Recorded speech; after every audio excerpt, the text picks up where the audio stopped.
DK cabinet లో 4 deputy CM post ఇవ్వాలని ఆలోచిస్తోంది కాంగ్రెస్ అధిష్టానం.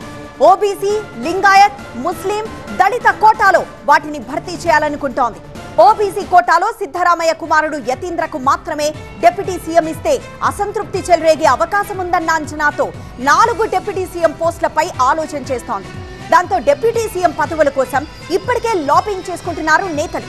లింగాయత్ కోటాలో ఎంపీ పాటిల్, ఈశ్వర్ ఖండ్రే మధ్య తీవ్ర పోటీ నెలకొంది. ముస్లిం కోటాలో జమీర్ అహ్మద్ ఖాన్, యూటీ ఖాతిర్ మధ్య గట్టి పోటీ ఉంది. దళిత కోటాలో పరమేశ్వర్, ప్రియాంక ఖర్గే మధ్య పోటీ నడుస్తోంది. సామాజిక రాజకీయ సమీకరణాల ఆధారంగా నిర్ణయం తీసుకునే అవకాశం కనిపిస్తోంది. సిఎల్పి భేటీ తర్వాత తుది నిర్ణయం ప్రకటించనున్నట్లు సమాచారం.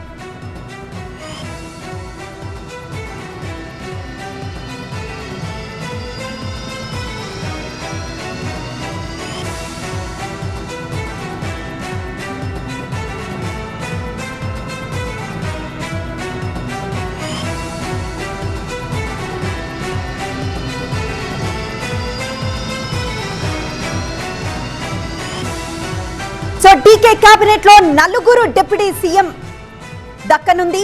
4 పోస్టులు ఇవ్వాలని ఆలోచిస్తోంది కాంగ్రెస్ అధిష్టానం. ఓబీసీ, లింగాయత్, ముస్లిం, దళిత కోటాలో వాటిని భర్తీ చేయాలనుకుంటోంది.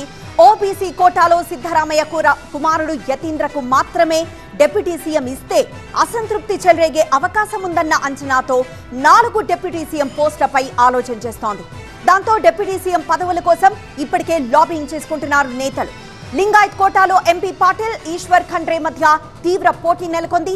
ఇక ముస్లిం కోటాలో జమీర్ అహ్మద్ ఖాన్, యూటీ ఖాతిర్ మధ్య గట్టి పోటీ ఉంది. దళిత కోటాలో పరమేశ్వర్, ప్రియాంక ఖర్గే మధ్య పోటీ నడుస్తోంది. సామాజిక రాజకీయ సమీకరణాల ఆధారంగా నిర్ణయం తీసుకునే అవకాశం కనిపిస్తోంది. సిఎల్పి భేటీ తర్వాత తుది నిర్ణయం ప్రకటించనున్నట్లు సమాచారం.